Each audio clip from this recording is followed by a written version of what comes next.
महादेव वर्णन करते हुए पार्वती जी से कहते हैं, सुनहु माते लोग अभागी, सुनहु माते लोग अभागी, सुनहु माते लोग अभागी, सुनहु माते लोग। भैया कल इस कथा का विश्राम हो जाना है, फिर तो आपको कोई परेशान करेगा नहीं। क्यों पीछे रहते हो? मानस की चौपाई इतनी प्यारी है, कोई भी गा सकता है। ठीक है, भागवत की कथा हम करते हैं, श्लोक आप नहीं गा सकते, समझ में आता है, लेकिन ये तो बहुत सरल है ना।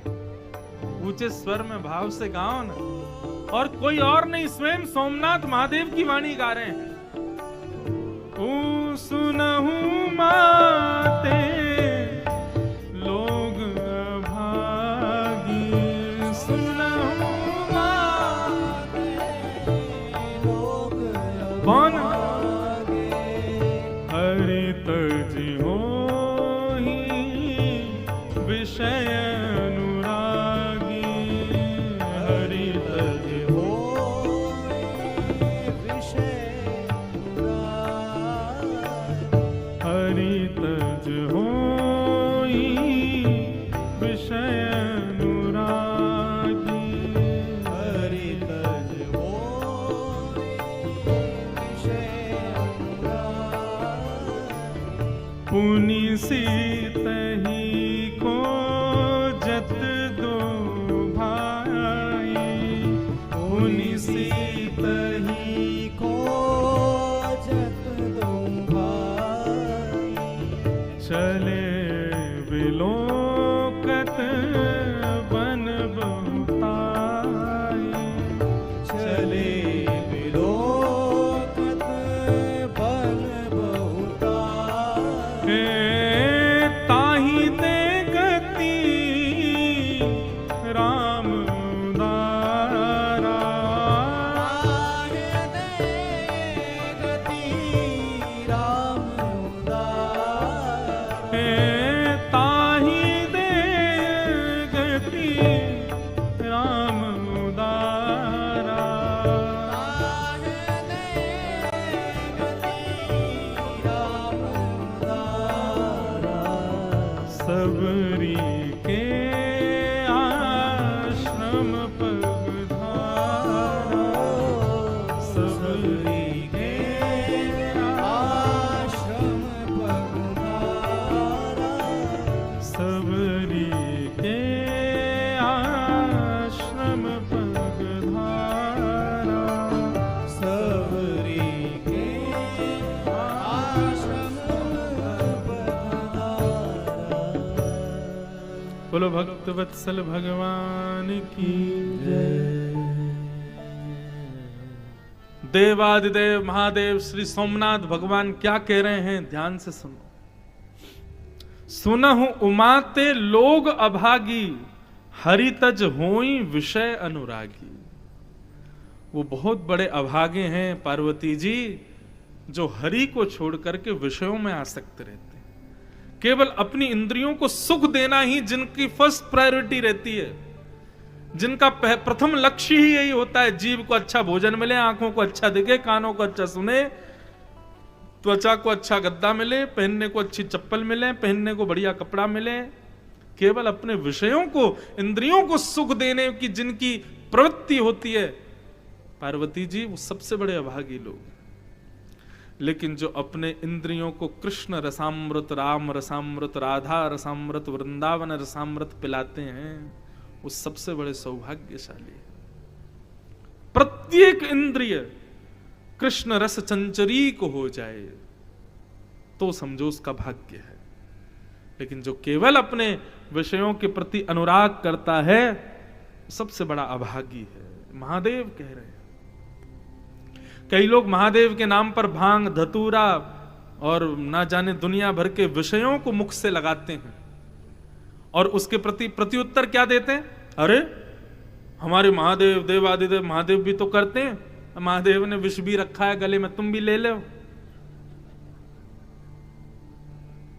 महादेव का विष भी रखा है, नीलकंठ है वो, उन्होंने विष को धारण किया, तुम धारण करके दिखा दो। मानव का स्वभाव होता है बंधुओं, जैसे पानी को डालोगे ना तो पानी ढलान की ओर ही जाता है, ऐसी मानव को खुली छूट मिल जाए तो मानव पापों की ओर ही भागता है।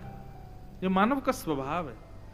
लेकिन गिरते हुए पानी को ऊपर चढ़ाने के लिए मोटर लगानी पड़ती है, ऐसे गिरे हुए व्यक्ति को ऊपर पहुंचाने के लिए भागवत कथा रूपी, राम कथा रूपी मोटर चलानी पड़ती है, तब ऊपर चढ़ता है।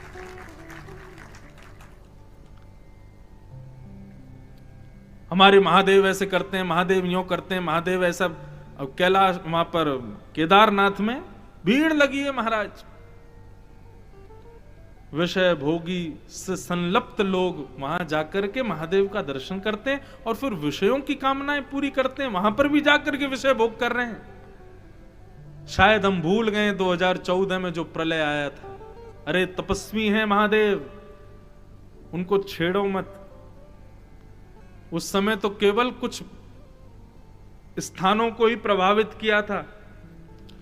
महादेव यदि क्रोधित हो जाएं तो पूरी पृथ्वी को गेंद की तरह उछाल देंगे आकाश में। वो महादेव को नाम लेकर के सब गंदे कामों में लग जाते हैं लोग। ये किसी ने पढ़ा महादेव यहां क्या कह रहे हैं पार्वती से?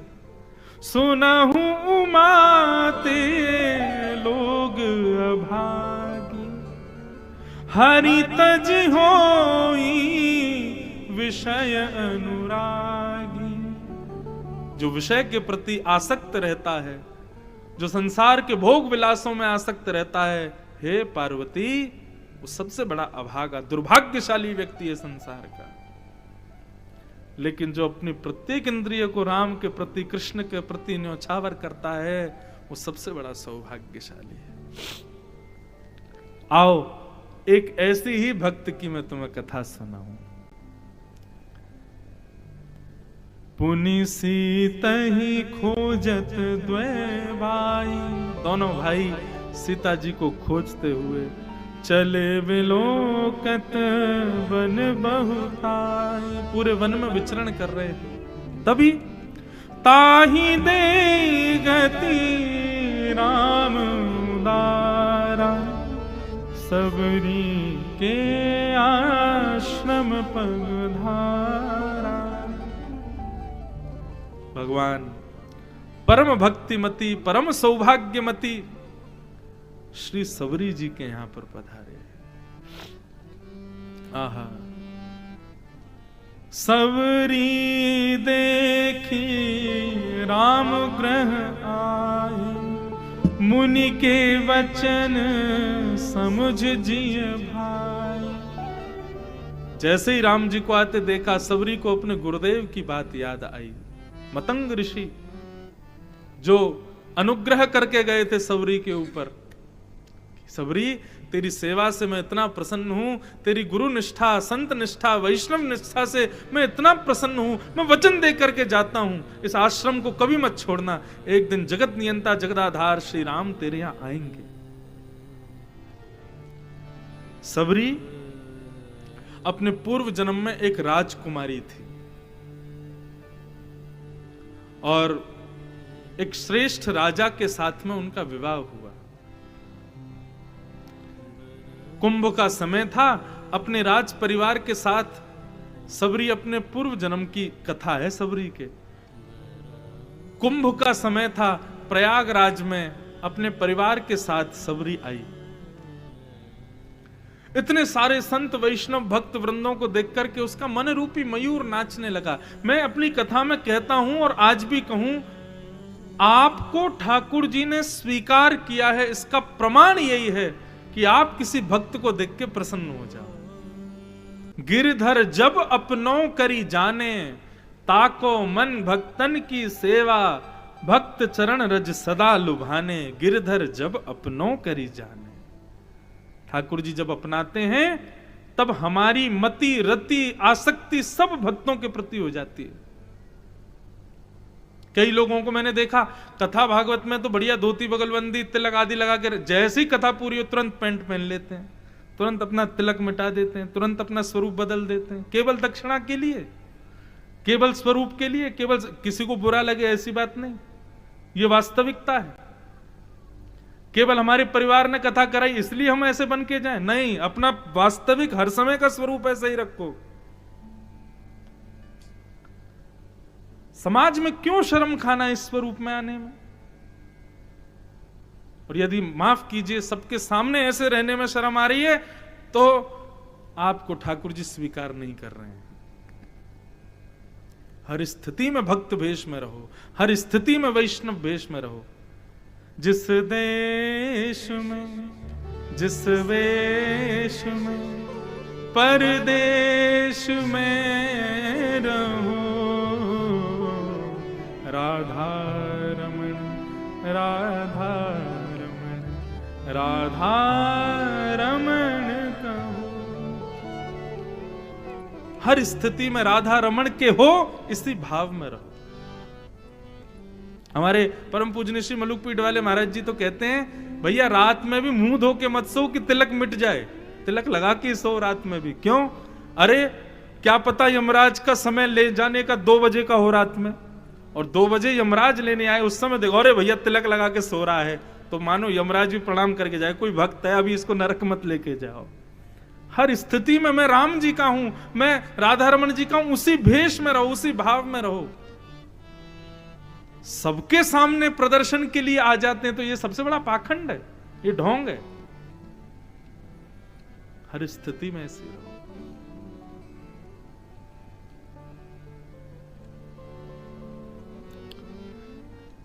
क्या भाव कह रहा था मैं? सबरी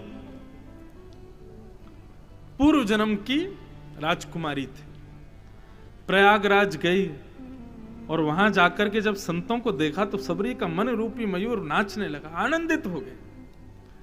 और आनंदित होने के बाद उसने अपने परिवार के लोगों से कहा, मैं बहुत दान करना चाहती हूं, इन सबको कुछ दे के जाना चाहती हूं। राज परिवार के लोगों ने कहा, अरे ऐसे कैसे दान कर दोगी? 2-4 लोगों को कर दो, बस सबको दान करना है। बोले, अरे हम पर इतना है तो सही, क्यों ना हम बांटते हुए चलें, सबको दे के जामे, सबको आनंदित करके जामे। लेकिन राज परिवार ने मना कर दिया। सबरी को इतना कष्ट हुआ, इतना दुख हुआ कि आज संतों के यहां पर हम कुंभ में आए हैं केवल आडंबर करने के लिए, दिखाने के लिए कि देखो राज परिवार आया है, दान दक्षिणा के नाम पर कुछ नहीं कर रहे हैं, इन वैष्णवों को प्रसन्न नहीं कर रहे हैं। राज परिवार पूरा जैसे ही गंगा स्नान के लिए गया, सबरी बोला, सबरी ने मन में विचार किया, ऐसे परिवार में रहना धिक्कार है, जहां वैष्णव संत सेवा ना होती हो। गंगा जी में प्रवेश करते ही सबरी ने अत्यंत गहरे जल में जाकर के अपने प्राणों का त्याग कर दिया पूर्व जन्म में। और दोबारा जब जन्म हुआ, वैष्णव सेवा के लिए प्राण परित्याग कर दिए, संत सेवा के लिए।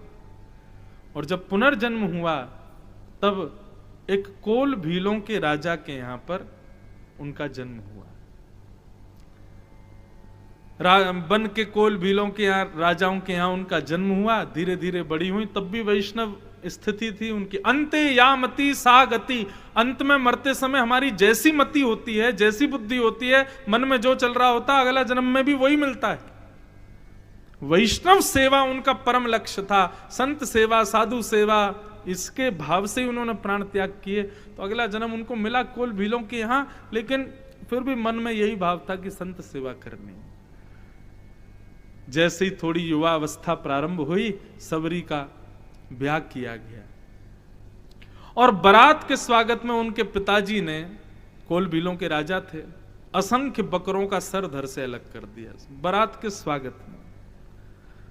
ये बात जैसी सबरी को पता चली कि पिताजी आपने इतने निर्दोष जानवरों को क्यों मार दिया? बोले, बेटी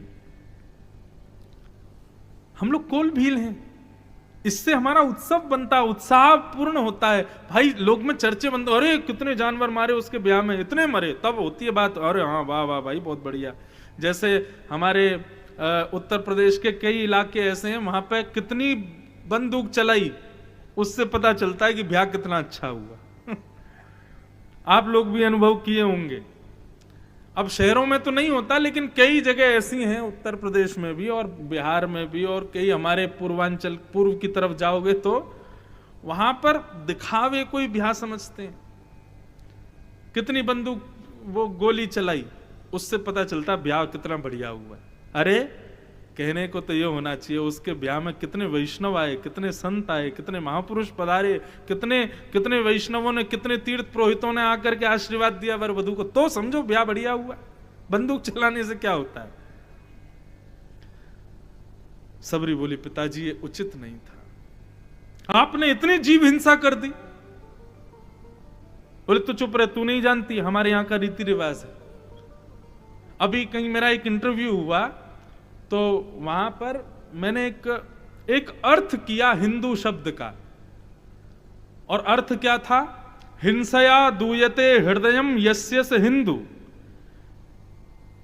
हिंदू तो ही शब्द का अर्थ हुआ हिंसा से, दू यानी कि जिसके हृदय को दूयते, दुख होता हो, कष्ट होता हो, उसको हिंदू कहते हैं। अब वो वीडियो वायरल हुआ तो उस पर कई लोग क्या लिख रहे हैं नीचे, बोले बिल्कुल गलत अर्थ किया महाराज जी ने, ये कोई अर्थ ही नहीं होता। अनेक लोग इस बात को कह रहे हैं कि महाराज जी गलत कह रहे हैं, मतलब मुझे ये बोलना चाहिए था जिससे हिंसा से जिसके हृदय में आनंद आ जाता हो वो हिंदू। अरे हिंदुओं का स्वभाव पता है क्या है? बीच रोड पर यदि किसी जानवर को मारा जा रहा हो, अन्य पंथ आदि के लोग उनको कष्ट ना हो, लेकिन हिंदू यदि देख लेगा तो कष्ट से उसका हृदय द्रवित हो जाएगा। इस बात को स्वीकार नहीं कर पा रहे लोग, हम लोग। अरे हमको अहिंसा परमो धर्म वाला क्यों बता दिया? हिंदू नहीं है, हिंदू ऐसे नहीं होने चाहिए, अपने धर्म के उसके लिए बल उठाना चाहिए, ये कर। अरे सब करो, लेकिन अपने स्वभाव को कहां ले जाएंगे हम? हमारा स्वभाव है दया करना। कहीं पर भी थोड़ी भी किसी के ऊपर हिंसा हो रही हो, ये हिंदुओं से देखा नहीं जाता। ये अच्छी बात है कि बुरी बात है? अब लोग इस बात पर नेगेटिव कमेंट डाल रहे हैं उस पर, मुझे ज्यादा कोई दिक्कत नहीं, लेकिन स्वभाव है भाई हिंदुओं का, उनको हिंसा से पीड़ा होती है। हमको हिंसा पसंद नहीं है, हम सदैव चाहेंगे सब प्रेम से रहें, सब आनंद से रहें। हाँ वो बात अलग है, धर्म के लिए अपने देह के, जब रावण ने पूछा कि तुमने मेरे बगीचे क्यों उजाड़े, हनुमान जी से पूछा, तो हनुमान जी बोले भैया भूख लगी थी, अब बानर स्वभाव है इसलिए उजड़ गए। अच्छा बानर स्वभाव से तुमने उजाड़, मेरे सैनिक क्यों मारे? बोले वो मुझे मार रहे थे इसलिए मैंने उनको मारा। स्पष्ट लिखा है मानस में। बोले पहले उनने मारा अपनी रक्षा के लिए, तब मैंने उनको मारा, पहले हनुमान जी ने हाथ नहीं उठाया। अपनी रक्षार्थ सब लड़ते, लेकिन हिंदुओं का स्वभाव है शीतलता, ज्यादा रोष क्रोध ना करना। यदि हिंसा स्वभाव हिंदुओं का होता तो राम जी जिस दिन जानकी जी का हरण करके रावण लेके गया उसी दिन बाण छोड़ देते, रावण कहीं जाता। जब वो इंद्र के पुत्र, क्या नाम था उसका, जयंत को तीनों लोकों में भगा सकते हैं, तो वन में बैठे बैठे रावण को तीर नहीं मार सकते थे? हनुमान जी को भेजा, अंगद को भेजा, सबको भेजा, जाके रावण को समझाओ, ज्ञान से ही समझ जाए तो युद्ध तक ना पहुंचे। क्यों? क्योंकि हिंसा करना हमको प्रिय नहीं है। जब हर स्थिति में नहीं माना तब हिंसा की, तब युद्ध हुआ।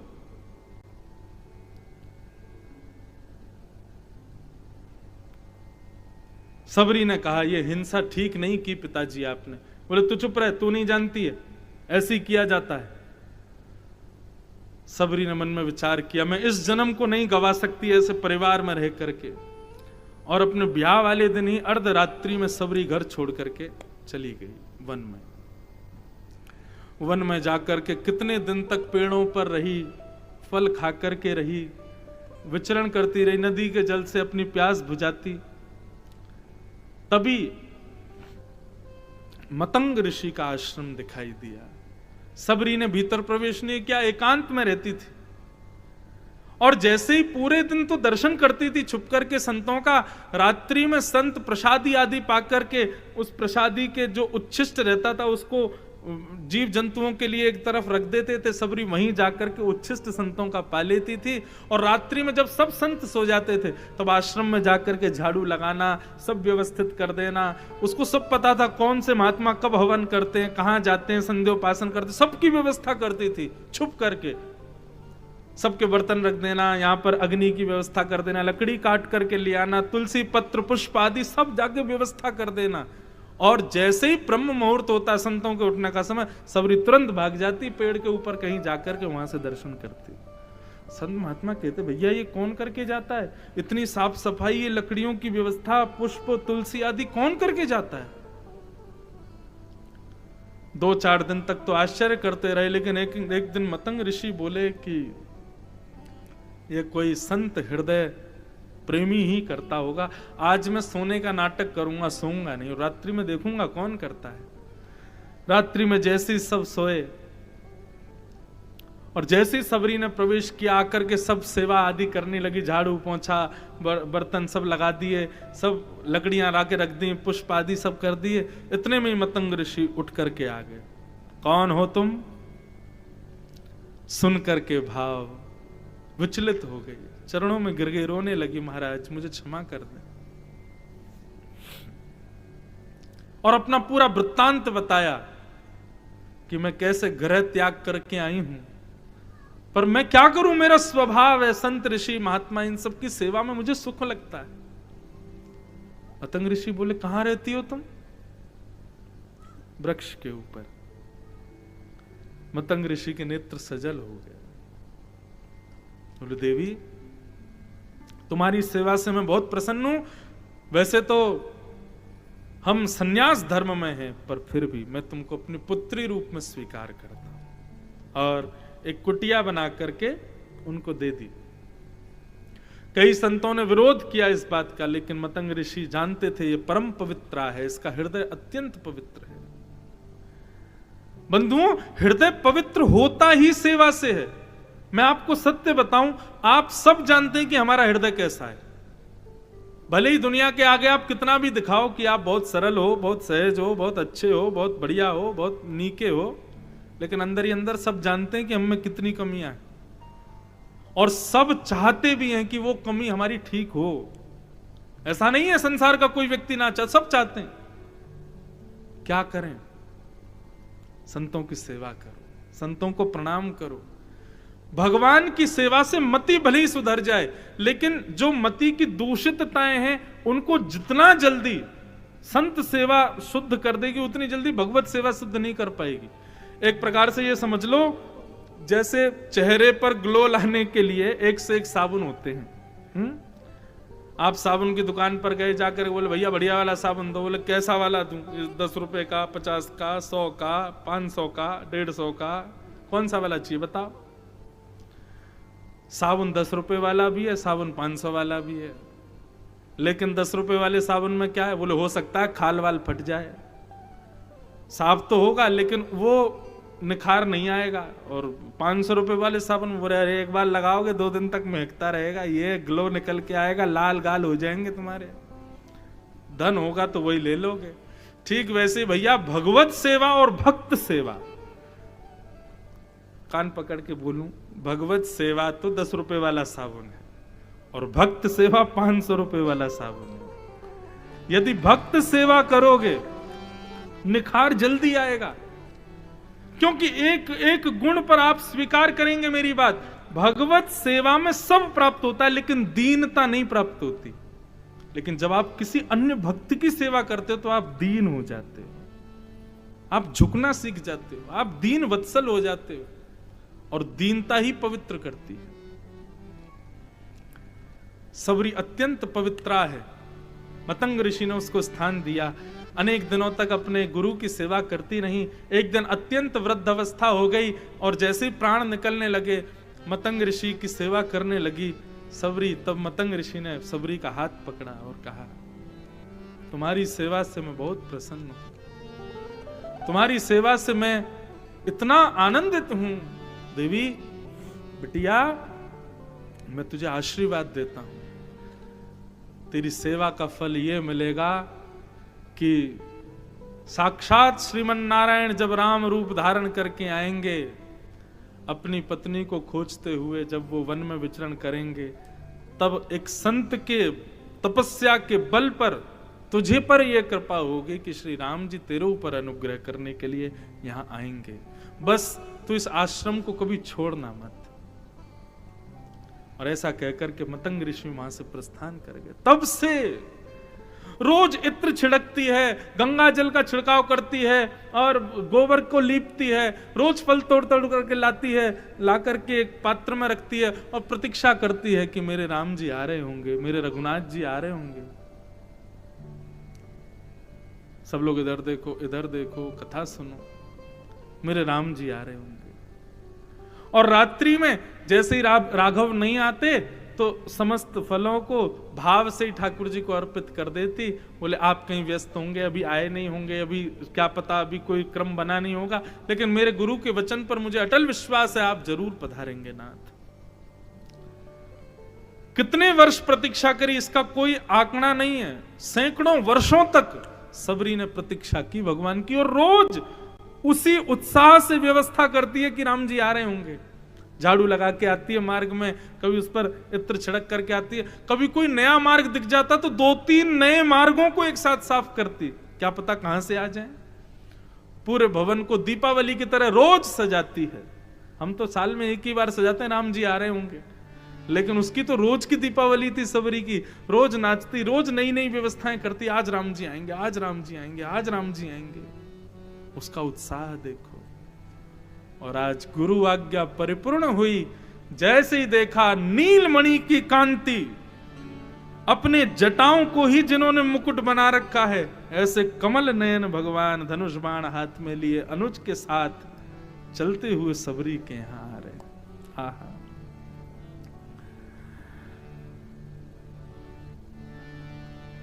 सरसिज लोचन बाहु विशाला, जटा मुकुट सिर उर बन माला, श्याम गौर सुंदर दो भाई, सबरी परी चरण लपटाए। कैसे हैं ठाकुर जी? अच्छा देखो राम जी का कितना सुंदर वर्णन। सर जिस लोचन, कमल जैसे, ऐसे ठाकुर जी के ऐसे चिंकी नेत्र नहीं है, ठाकुर जी के ऐसे कटाक्ष नेत्र, कमल जैसे आंखें। और बाहु विशाला, ठाकुर जी की भुजाएं घुटने से स्पर्श होती हैं, इसीलिए उनका नाम आजान बाहु। कभी किसी व्यक्ति को देखो और दिखे कि उसकी हाथ थोड़े घुटने के पास आते हैं चलते समय, थोड़े लंबे लंबे हाथ, तो समझो ये भगवत कृपा अनुरागी है। हमारे वृंदावन में एक महापुरुष थे, उनके आजान बाहु थी, लंबे लंबे हाथ थे। प्रेम मंदिर का दर्शन किया, प्रेम मंदिर के जो महाराज जी थे, श्री कृपालु जी महाराज, उनके हाथ ऐसे ही थे लंबे लंबे। और भी कई संतों के मैंने दर्शन किए, लंबे आजान बाहु। तो ऐसे ही राम जी के आजान बाहु थी, भुजाएं जो थी वो घुटने से स्पर्श होती थी, इतने लंबे हाथ।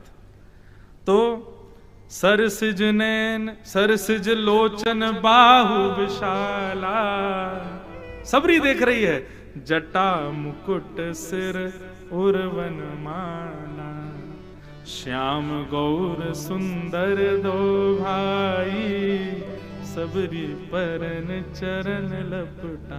ओहो, सबरी तो नाचने लगी आज मानो ऐसा लग रहा हो कि सबरी के हृदय रूपी अनेक वर्षों के प्रतीक्षा के अंधकार में आज सूर्योदय हो गया हो। नाचने लगी, गाने लगी, मेरी झोंपड़ी के भाग आज खुल जाएंगे, राम आएंगे। मेरी झोंपड़ी के भाग आज खुल जाएंगे, राम आएंगे। मेरी झोंपड़ी के भाग आज खुल जाएंगे, राम आएंगे। मेरी झोंपड़ी के भाग आज खुल जाएंगे, राम आएंगे। ओ राम आएंगे, आएंगे, राम आएंगे, राम आएंगे।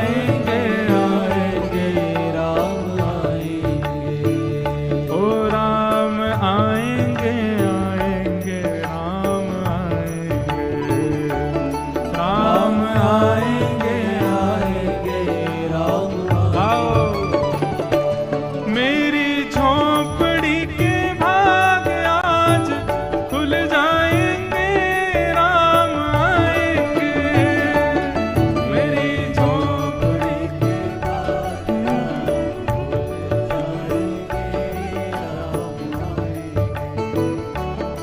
मेरी झोंपड़ी के भाग आज खुल जाएंगे राम आएंगे, मेरी झोपड़ी के भाग आज खुल जाएंगे राम आएंगे। ओ राम आएंगे तो अंगना सजाऊंगे, राम आएंगे तो अंगना सजाऊंगी, दीप जला के दीपावली में मनाऊंगे, दीप जला के दिवाली मैं मनाऊंगी। हे मेरे जन्मों के सारे पाप मिट जाएंगे राम आएंगे, ओ मेरे जन्मों के सारे पाप मिट जाएंगे राम आएंगे। आओ मेरी झोंपड़ी के भाग आज खुल जाएंगे राम आएंगे, मेरी झोपड़ी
मगन मुख वचन न आवा, पुनि पुनि पद सरोज सिर नावा। सादर जल ले चरण पखारे, पुनि सुंदर आसन बैठारे। प्रेम मगन हो गई श्री सबरी जी। सबरी की भक्ति कैसी है? प्रतीक्षात्मका। यहां प्रतीक्षा का प्रतिफल मिला है आज सबरी को। और बंधुओं एक बात कहें, भक्ति के जितने भी स्वरूप हैं ना, उनमें सबसे ज्यादा प्यारी भक्ति का स्वभाव स्वरूप जो है वो प्रतीक्षात्मका भक्ति है। क्योंकि इसके प्रतिफल में जब ठाकुर जी जिसकी हम प्रतीक्षा कर रहे हैं वो जब मिलता है तो उसका सुख वर्णन का विषय नहीं होता। विश्वास भी दृढ़ हो जाता है प्रतीक्षा में, प्रेम भी दृढ़ हो जाता है प्रतीक्षा में, भाव भी दृढ़ हो जाते हैं प्रतीक्षा में। प्रतीक्षा सबको दृढ़ कर देती है। वैसी प्रतीक्षात्मका भक्ति है सबरी की। आज भगवान आए, ठाकुर जी को सुंदर आसन दिया, चरणों को जल से तो कहां ही धोएं, प्रेमाश्रु इतने निकले उसी से ही श्री राम जी के चरण धोए हैं। केहि विधि स्तुति करूं तुम्हारी, अधम जाति में जड़मति भारी। अधम ते अधम अधम अति नारी, तन मह में मति मंद धारी। कह रघुपति सुनु भामिनी बाता, मानव एक भगत कर माता। सबरी कह रही है, नाथ किस प्रकार से मैं आपको वंदन करूं, किस प्रकार से आपका स्वागत करूं, जैसे जैसे मानो सुध नहीं है। अब यहां पर अनेक रामायण हैं, अनेक रामायणों में अनेक अनेक भाव हैं। सबरी ने झूठे बेर खिलाए भगवान को, मानस जी में उसका वर्णन नहीं है, लेकिन अनंत रामायणों में उसका कहीं ना कहीं वर्णन होगा, जहां पर सबरी बेर ठाकुर जी को दे रही। अब उसकी भक्ति देखो कैसी, कहीं ठाकुर जी को खट्टा बेर ना जावे, कहीं ठाकुर जी को श्रम ना हो जावे, उसके लिए बेर थोड़ा चखती है। यदि मीठा हो तो उसको पात्र में रखती है, अगर खट्टा होता है तो दूर फेंक देती है। चखती है, रख देती है, मीठा होता है तो, और खट्टा होता है तो दूर फेंक देती है। लक्ष्मण जी बोले, प्रभु झूठे बेर हैं, इसको मत खाओ। बोले, अरे झूठा क्यों देखते हो, उसका रूप कैसा वो क्यों देखते हो, जाति कौन सी ऐसा क्यों देखो, उसका भाव तो देखो कितने भाव से। अब आपको पता एक बात, हमारे ब्रज में ऐसी प्रणाली का थी, अभी भी है शायद कहीं कहीं मंदिरों, मुझे पूर्ण पुष्टि तरह याद नहीं। चखिया जी होते थे मंदिर में। कौन होते थे? चखिया। वो चखिया जी का स्वरूप क्या है? रसोई घर में भोग लगता है, हमारे यहाँ नियम यह है कि सबसे पहले भगवान को ही धराओ, उससे पहले कोई खाएगा पिएगा नहीं। लेकिन हमारे ब्रज में कई जगह ऐसा भाव है कि पहले चखिया जी चख के देखेंगे नमक नौन मिर्च सब ठीक है कि नहीं है। कहीं उसमें कम बढ़ती ज्यादा होती तो उसको ठीक करते हैं। अरे सीधे लाल जी के सामने रख दोगे, कहीं नमक नौन मिर्च कहीं कम लगा तो ठाकुर जी तो बेचारे बोल भी नहीं पाएंगे कि इसमें नमक डाल दो, कि इसमें नींबू निचोड़ दो, कि भाई ये थोड़ा खट्टा ज्यादा, इसको ऐसा कर दो। तो चखिया जी एक होते हैं, कई मंदिरों में ऐसी प्रणाली का है। वहां चखिया जी पहले वो पहले सामग्री लेकर के पहले वो चख के देखते हैं कैसी है। जब लगता है कि हाँ ठाकुर जी के योग्य है, ये प्रणाली का कैसी पता है? यशोदा मैया ठाकुर जी के लिए भोग सिद्ध करती है और भोग सिद्ध करके रोहिणी जी को पवाती हैं। पहले रोहिणी क्यों? बलराम जी को, बलराम जी भी तो लाला है बेचारे, उन पर अत्याचार क्यों करो? रोहिणी तुम चक्के देखो दोनों लाल जी के लिए उचित है कि नहीं। तब रोहिणी खा के देखती है, हाँ मैया इसमें थोड़ा ना एक नमक डाल दो, इसमें थोड़ा ना एक मिर्च डाल दो, या में मिर्च ज्यादा है थोड़ी दूसरा बनाओ, लाला को मिर्च लग जाएगी। अरे या को स्वाद अच्छो ना है, या सब्जी को ठाकुर जी को ना देंगे, ये मिष्ठान बहुत अच्छा हो, ये तो जरूर देंगे।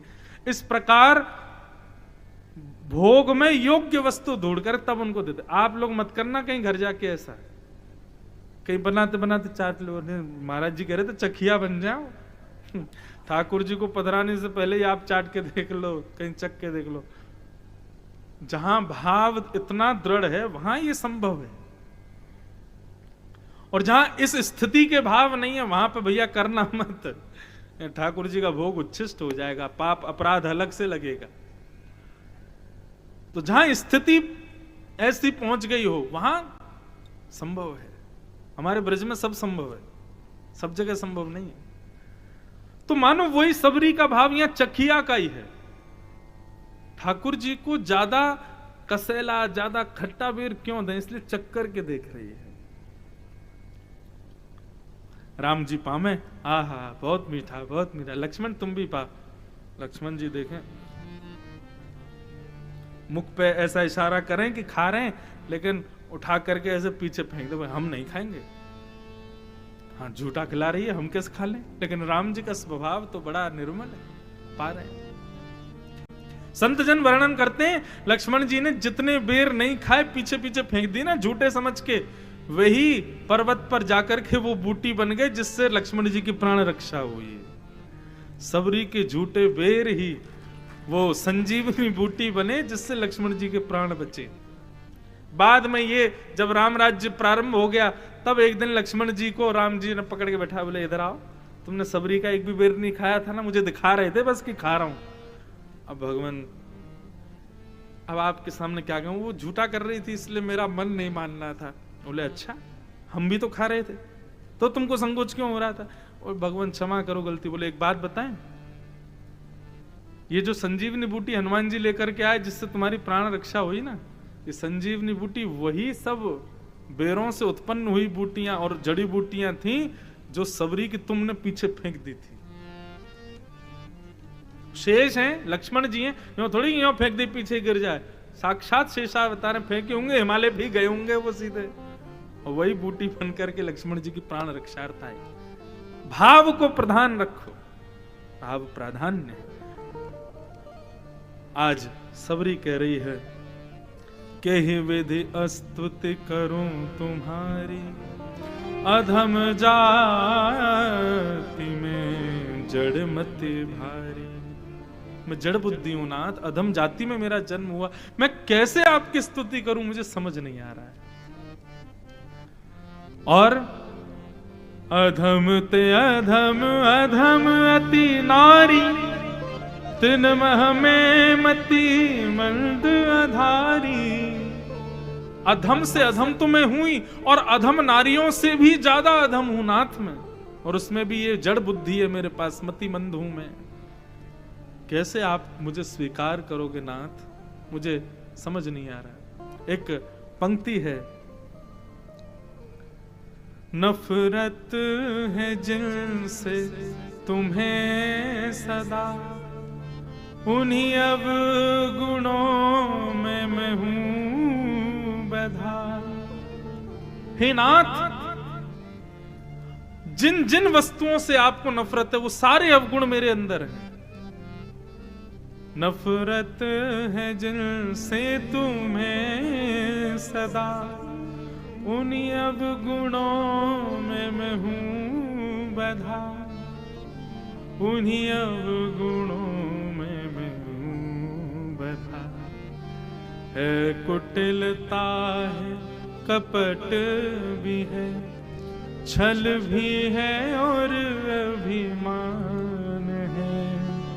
फिर राम कैसे शरण मिले, इस सोच में मेरे प्राण हैं। न तो रूप है ना तो रंग है, ना गुणों की कोई भी खान है।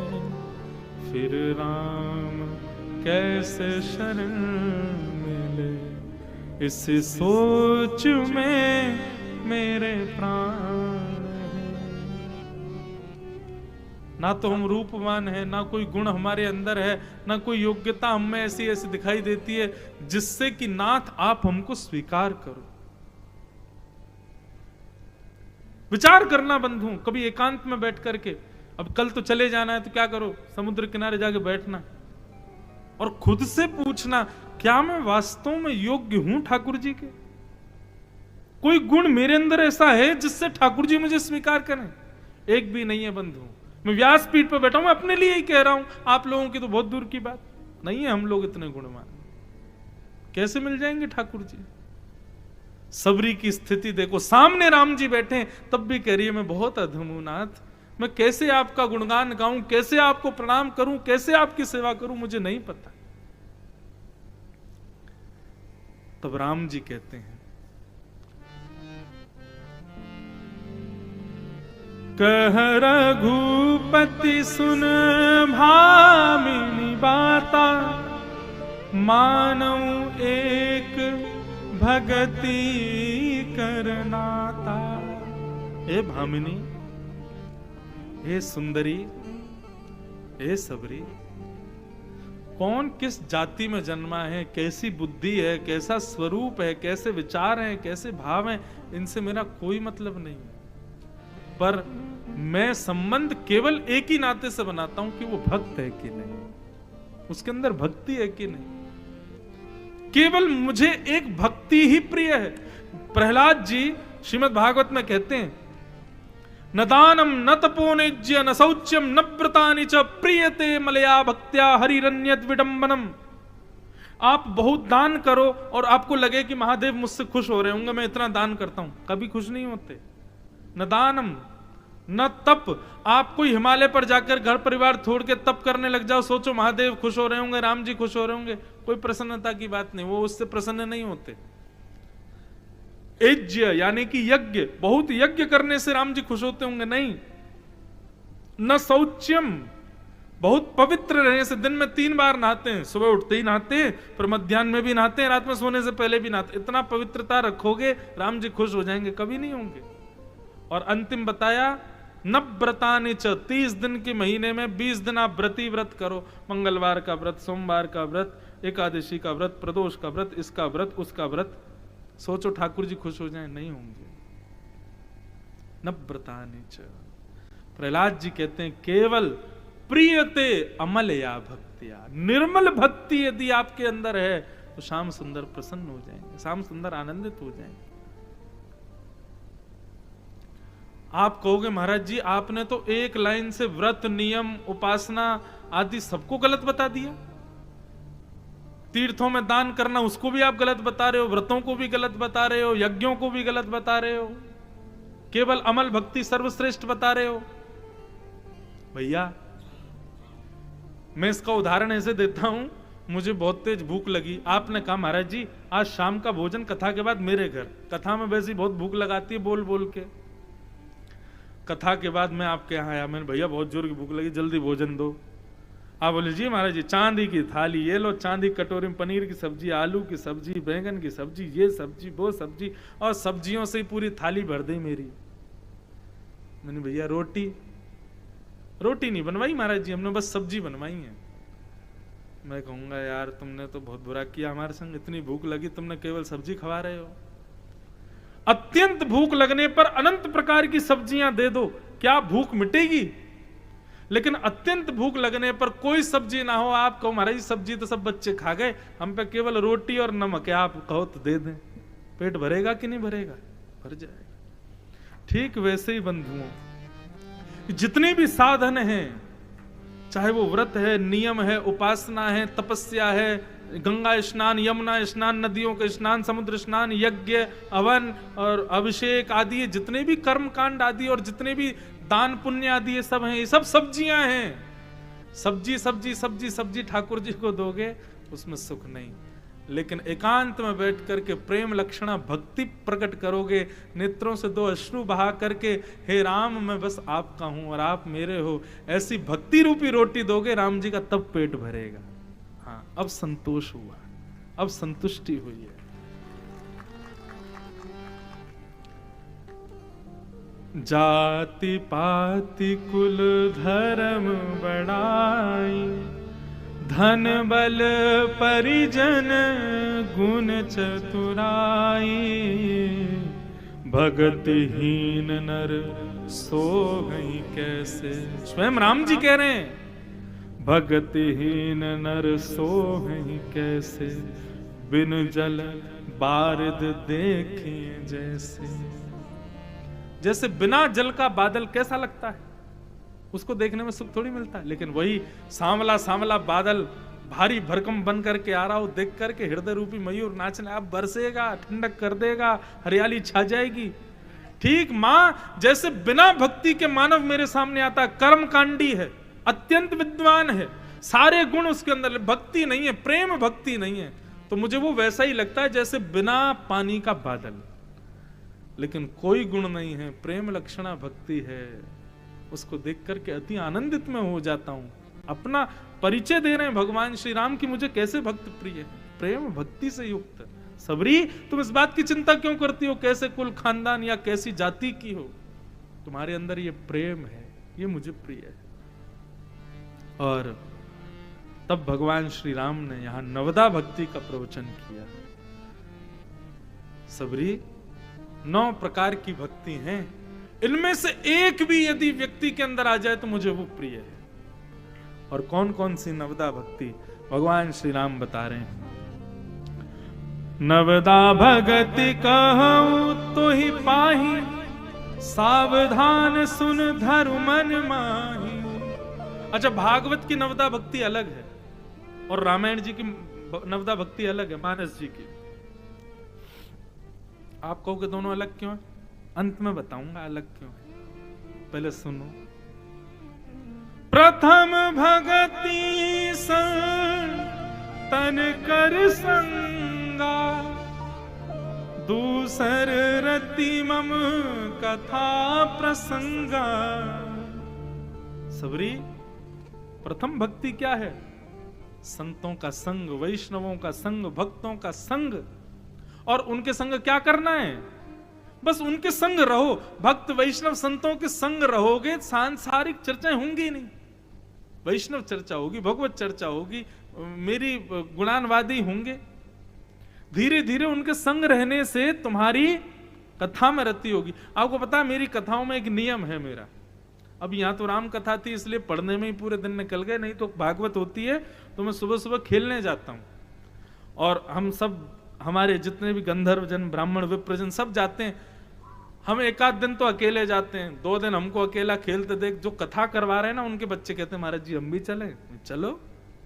अब वो खेलने के लिए जाते हैं तो कथा में जहां 2 दिन सबसे पीछे बैठते थे, वो जब खेलने लग जाते हैं साथ में तो देखते हैं महाराज जी तो बॉल डालते हैं, महाराज जी तो छक्का मारते हैं, तो फिर धीरे धीरे उनकी पीछे से सीट उठ के आगे आ जाती है, महाराज जी अब हमारे मित्र हो गए। तो फिर इसी बहाने से ही वो कथा में उनकी रुचि बढ़ जाती है, वो कथा प्रेम से सुनने लगते हैं। एक वैष्णव का संग करने से कथा में रति बढ़ती है। इसलिए भगवान श्री राम कह रहे हैं सबरी पहली भक्ति संत वैष्णवों का संग करो, और दूसरी मम कथा प्रसंगा। एक बात कहूं, नवदा भक्ति पूरी सुन लो, लेकिन जिसने पहली कर ली ना बाकी की 8 अपने आप हो जाएंगी, पहली कर ले बस। प्रथम भगति संतन कर संगा, दूसर रति मम कथा प्रसंगा। गुरुपद पंकज सेवा, तीसरी भक्ति अपान, चौथी भगति मम गुण गण करई, करई कपट तज गान। तीसरी भक्ति क्या है, बोले गुरुपद पंकज सेवा। अब यहां पर गुरु के पद पंकज की सेवा, गुरु के चरणों की सेवा। वास्तव में गुरु चरण सेवा क्या है, गुरु जी के लिए चरण दबाए जा रहे हैं, गुरु जी के चरणों की मालिश किए जा रहे हैं, नहीं। गुरु ने तुमको जिन श्री राघव के चरणों में डाला है उन चरणों की सेवा, गुरुपद पंकज सेवा। गुरु ने तुमको जिनके शरण में भेज दिया है, जिन राघव, जिन माधव, जिन कुंज बिहारी, जिन राधा वल्लभ, जिन राधा रमण जी की शरण में भेजा, उनके चरणों की सेवा। हम लोग इससे भाव लगाते हैं, ठीक है गुरु सेवा तो होनी चाहिए, गुरु चरण सेवा तो प्रधान है, परंतु इसका मूल अर्थ यही है कि गुरु ने जो चरण हमको दिखाए हैं उन चरणों की सेवा, गुरु ने जो दिशा दिखाई है उस दिशा का अनुगमन। गुरुपद पंकज सेवा तीसरी भक्ति अमान, और चौथी भगति मम गुणगन करई कपट तजिका। कपट छोड़ करके, छल छोड़ करके मेरे गुणों का गान करना, ये चौथी भक्ति है। आप कहोगे महाराज जी कपट से भी कोई गुणगान गाता है क्या भगवान के? हाँ, कई लोग हैं वो आश्रय तो लेते हैं भगवान की कथा का, लेकिन चाहते क्या है? गली गली में गुरु फिरे हमसे दीक्षा लियो, स्वर्ग जाओ चाहे नरक में हमें बस लिफाफा दियो।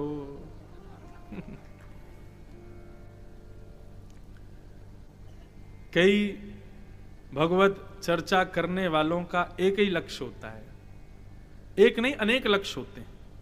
बहुत धन अर्जन करना, बहुत लोगों को अपना आश्रित बनाना, आदि आदि भाव सब काय को कहने, दूसरों की निंदा क्यों करें। पर ठाकुर जी कहते हैं चौथी भक्ति क्या है? कपट छोड़ करके, छल छोड़ करके शुद्ध भाव से मेरे गुणों का गान करना।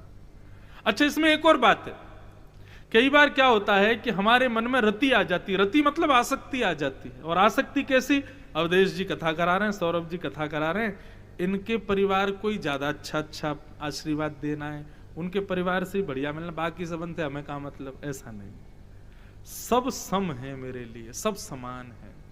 वक्ता बनते ही समत्व भाव में आ जाओ, एक अकेले यही नहीं, सब मेरे यजमान हैं, इन सब के उद्धार का कारण मैं हूं। इन सब का उद्धार का दायित्व ठाकुर जी ने 9 दिन के लिए दिया है कि भाई इनको कुछ सिखा के इनको बदलो, सबको बदलना मेरी जिम्मेदारी। जैसे अध्यापक विद्यालय में आकर के अपनी कक्षा में बैठे हर बालक को पास होते देखना चाहता है।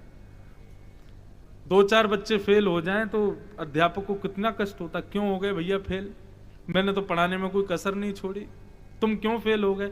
ऐसे ही बंधुओं, ये वक्ता बनना बहुत आसान लगता है, व्यासपीठ पे बैठे बहुत बढ़िया, सब इनको प्रणाम करते हैं, लेकिन हमको सबको जाके भगवान को सबरी लिस्ट देनी पड़ेगी। अरे तेने इतनी कथा करी और इतनी कथाओं में इतने लाख लोग तेरी कथा में आए, लेकिन वैकुंठ केवल इतने ही आ पाए, बाकी क्यों नहीं आए? क्या उत्तर दूंगा मैं? अच्छा, जरूर तुमने कथा केवल धन अर्जन के लिए की, जरूर तुमने कथा केवल पॉपुलर बनने के लिए की, चलो इसको दंड दो अब। इसलिए भैया वक्ता के ऊपर बहुत बड़ा दायित्व होता है। जितने लोग कथा में आते हैं सबका उद्धार उसके हाथ में। उद्धार मतलब ये सत भक्ति पथ के गामी बने, सब नहीं पहुंचे तो ठाकुर जी को मैं क्या जवाब दूंगा। अभी तो हम यहां पर बड़े आनंद कर रहे हैं, वाह इतनी भीड़ आ रही है कथा में, लेकिन भैया भीड़ तो आ रही है, सुनने वाले कितने आ रहे हैं ये तो देखो, सुन कितने रहे, समझ कितने रहे, भव पार हो कितने रहे। इसलिए चौथी भक्ति क्या है? कपट छोड़कर मेरे गुणानुवादों का गान करें। 5वीं भक्ति क्या है? मंत्र जाप मम दृढ़ विश्वासा, पंचम भजन सो वेद प्रकाशा। दृढ़ विश्वास के साथ, पूर्ण भरोसे के साथ भगवान के नाम का गुणगान, या फिर गुरु ने जो मंत्र दिया है उस मंत्र का गुणगान। बंधुओं, आप कहेंगे कि महाराज जी हमारी गुरु दीक्षा नहीं हुई, हमारा गुरु मंत्र क्या है? अपना गुरु मंत्र कभी मत भूलो। यदि आपकी दीक्षा हुई है तो अपने गुरु मंत्र पर दृढ़ विश्वास करके उसका नित्य जप करो। लेकिन आप कहो कि हम पर तो गुरु मंत्र है ही नहीं, अरे जरूरी थोड़ी मंत्र कोई यो बना के दिया जाएगा, भगवान के नाम से बड़ा कोई मंत्र नहीं है।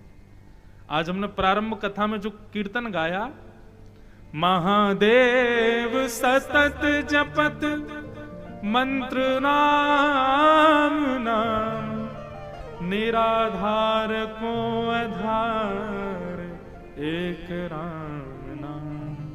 राम, इससे बड़ा गुरु मंत्र क्या हो? काशी में महादेव जितने काशीवासी बैठे हो, महादेव काशी में मंदिर के अंदर केवल सुबह रहते हैं, ब्रह्म मुहूर्त में जब मंगला आरती होती है, बस मंगला आरती कराने में महादेव चले जाते हैं वहां से। कहां जाते हैं? मणिकर्णिका पे जाकर के बैठ जाते हैं, हाथ जोड़ के ऐसे बैठे रहते हैं। जितने शव आते हैं, जैसी चिता पर उनका शव रखा जाता है, कान में जाकर के महादेव राम उच्चारण करते हैं, तर जाता है वहीं से। क्यों? लोगों की अंतिम इच्छा होती काशी में प्राण त्यागने, क्योंकि वहां पर प्रत्येक शव को गुरु दीक्षा देते हैं महादेव, राम नाम तारक मंत्र से।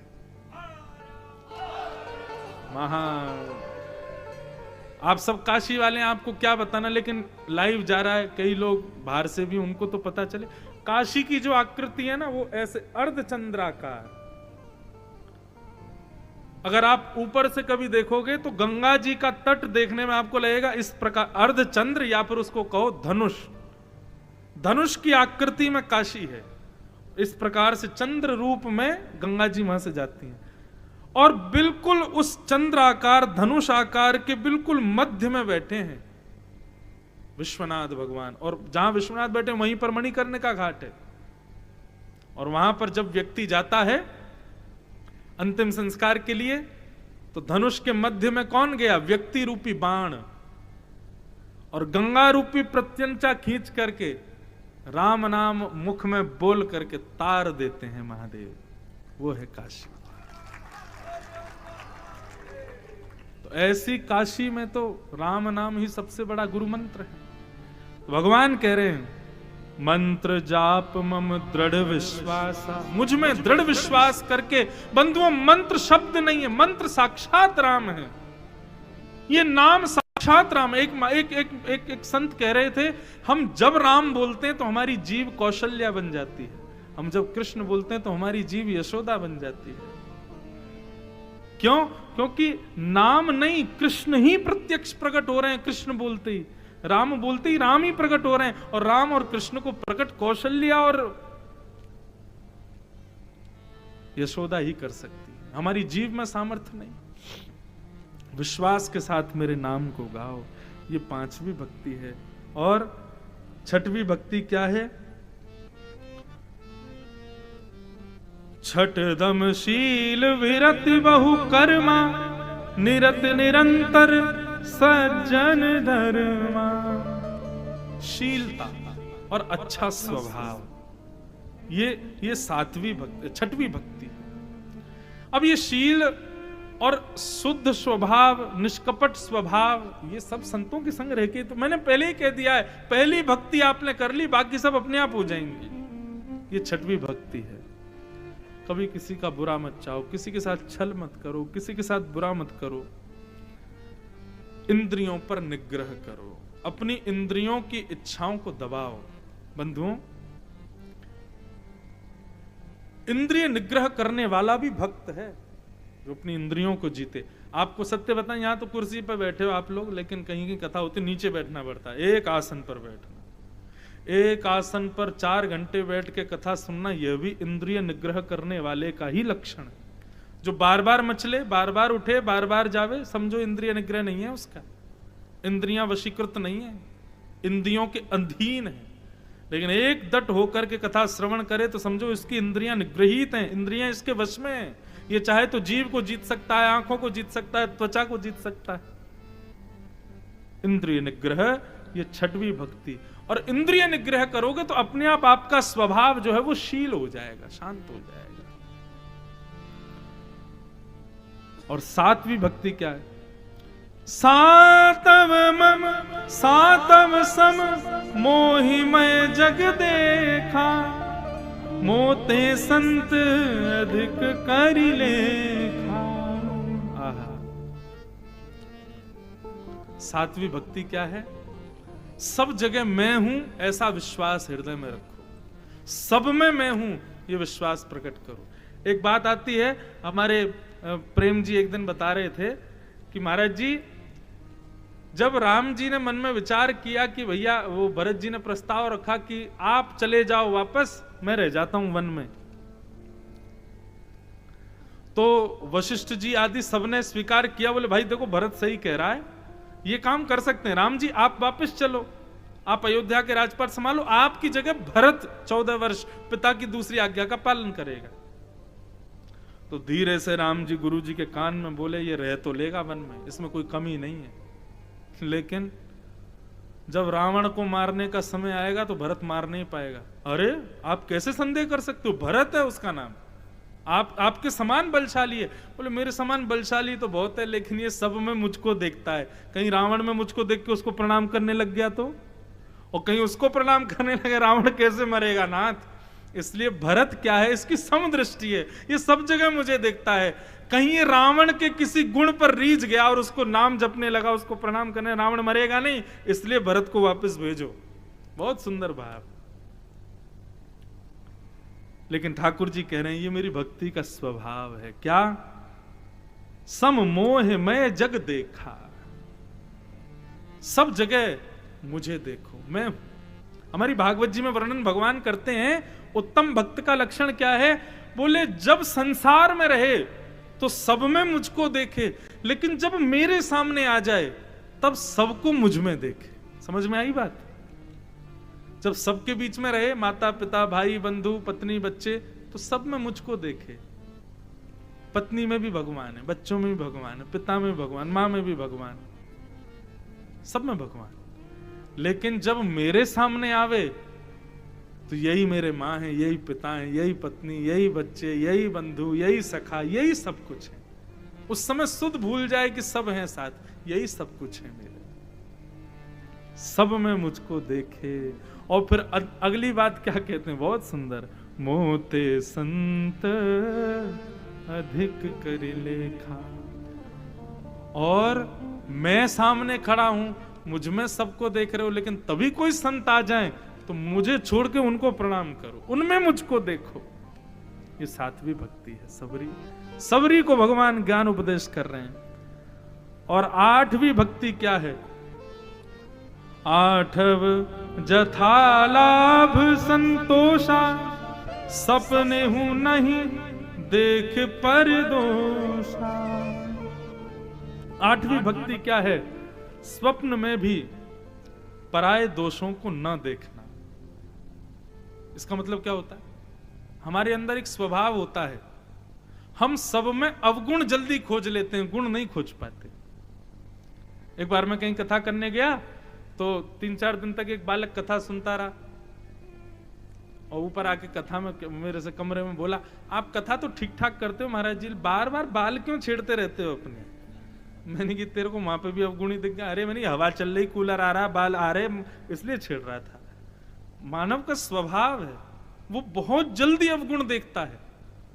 बंधुओं, हम भक्त बने हैं, इसका एक स्वरूप ये भी है कि सामने कितना भी उपेक्षित व्यक्ति आ जाए, आपकी दृष्टि उसमें भी गुण देख ले।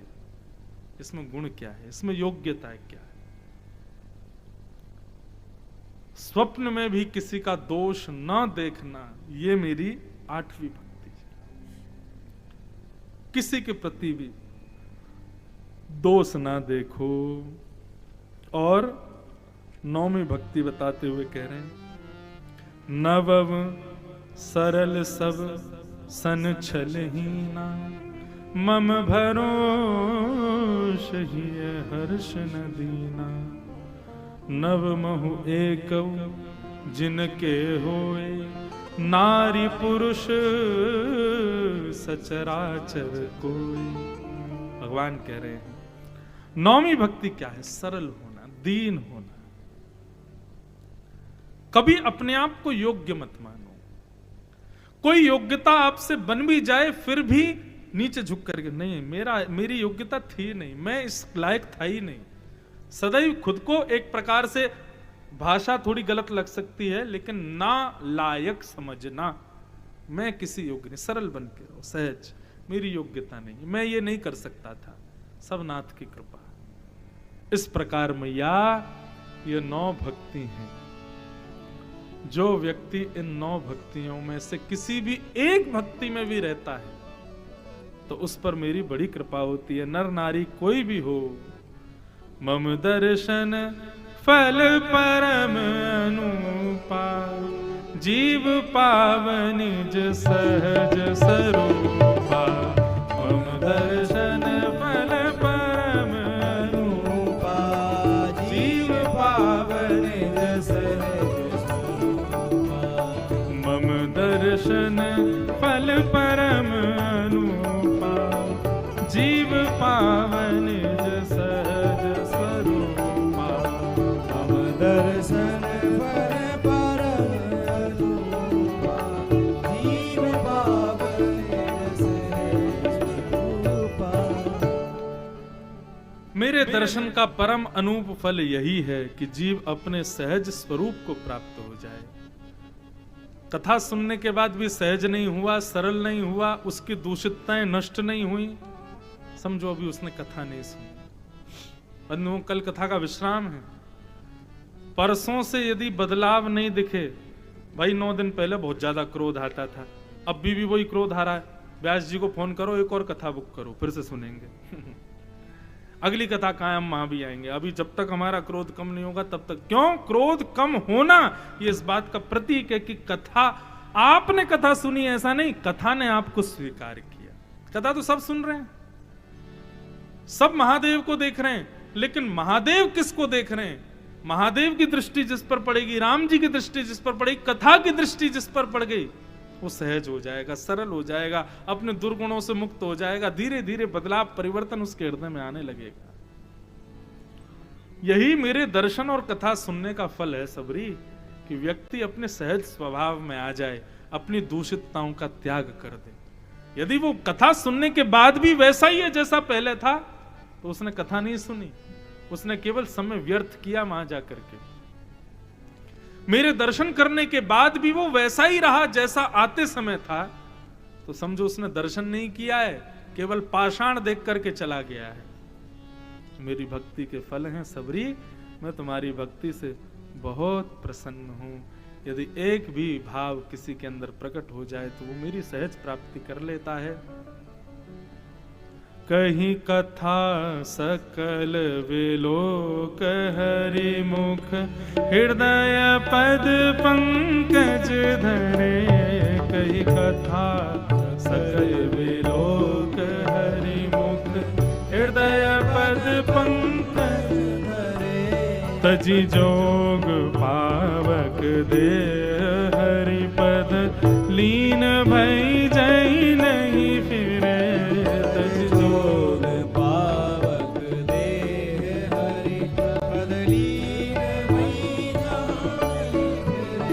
नर विविध कर्म अधर्म बहु, मत शोक प्रद सब त्यागहु।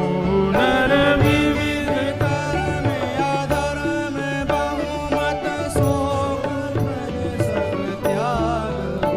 विश्वास करि कह दास तुलसी, राम पद अनुराग हो।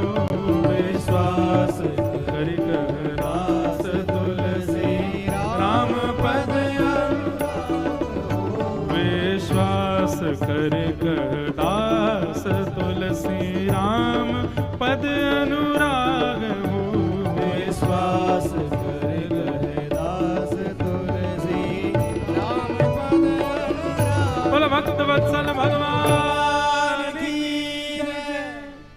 भगवान के मंगल शब्दों को सुनकर के जैसे ही राम जी ने अपना प्रवचन पूर्ण किया, सबरी नेत्रों से अश्रुधार गिर रहे थे सबरी के।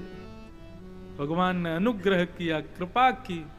जैसे ही भगवान आगे को बढ़ने लगे, सबरी ने समाधि लगाई और उस सांवली मूर्त को जो सामने बैठी थी उसी को अपने हृदयस्थ करते हुए सबरी ने अपने योग बल भक्ति की ज्वाला से अपने पंच भौतिक शरीर का परित्याग कर दिया और भगवान में जाकर के विलीन हो गए।